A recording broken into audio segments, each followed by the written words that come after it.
a maior arma do diabo. Você está preso e nem sabe. Vamos começar pelo seguinte: o que é o diabo?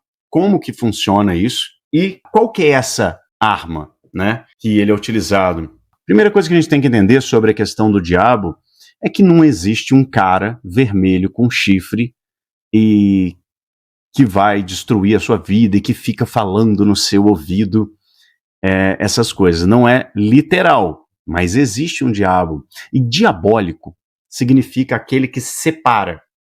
Simbólico significa aquele que une. Então, tudo que é diabólico, diabo, ele, do latim e do grego, ele vem de negador, caluniador, opositor ou acusador.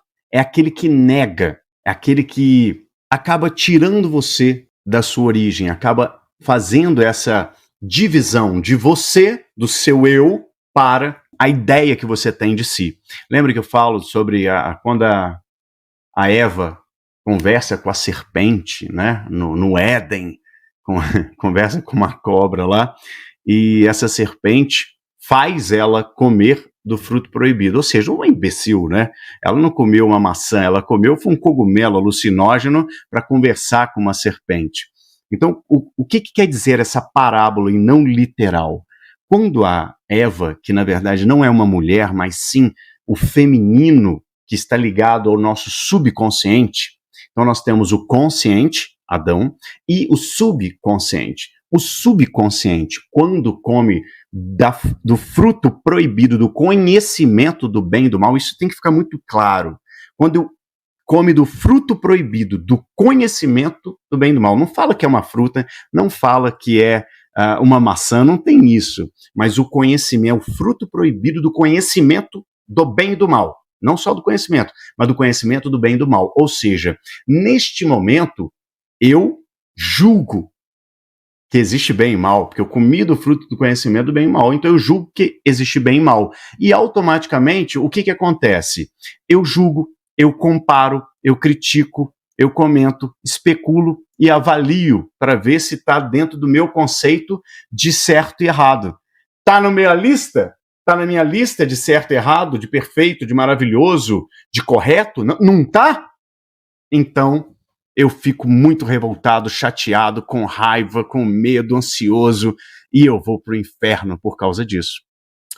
E o que a mente faz com a gente? Essa voz diabólica que vem na sua mente, o que ela faz? Presta atenção. Ela julga, ela compara e ela critica. Ela comenta, ela especula e ela avalia. Em cima do quê? Em cima do teu ponto de vista. E o seu ponto de vista vem do quê? Vem de onde?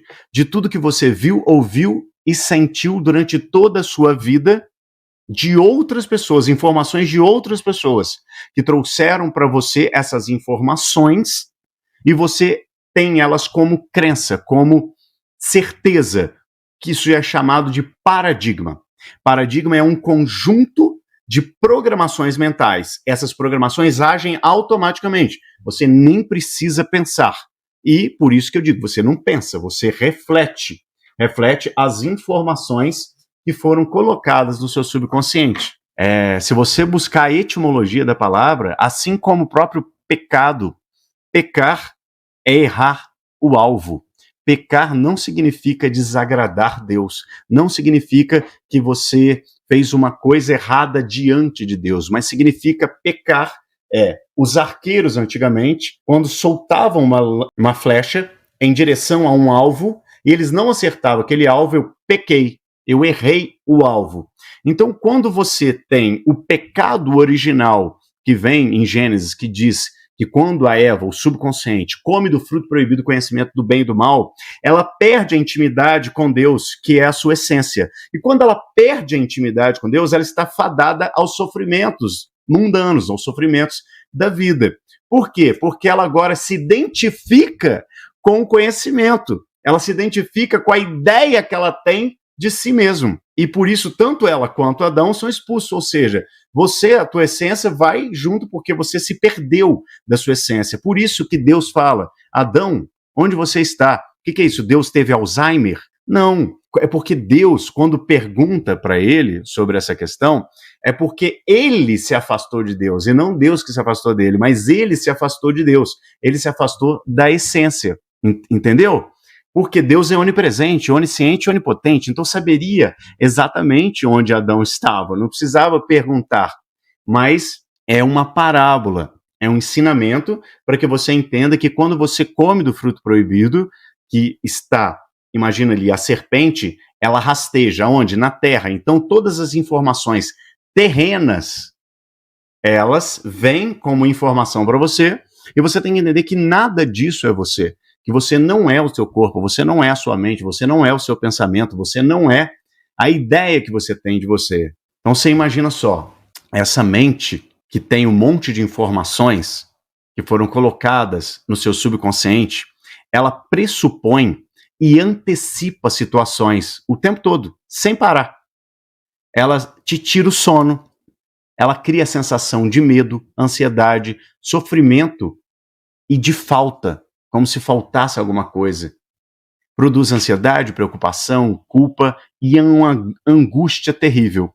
Isso é ir para o inferno. Isso é estar no inferno. E quem fez isso? O diabo. E o diabo, o que é? Nada mais é do que esta mente que separa, que desliga, que desconecta você da sua essência. É a parábola do filho pródigo, que vai embora e que separa do pai e depois volta. Quando Eva come desse fruto proibido, eles são condenados a sofrer todos os males e dores da raça humana, né?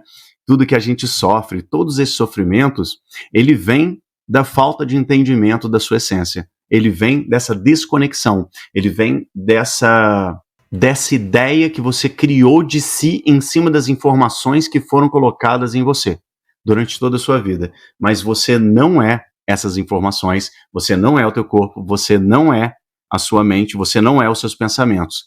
Mas, por algum motivo, você não conseguiu se conectar a isso, tá?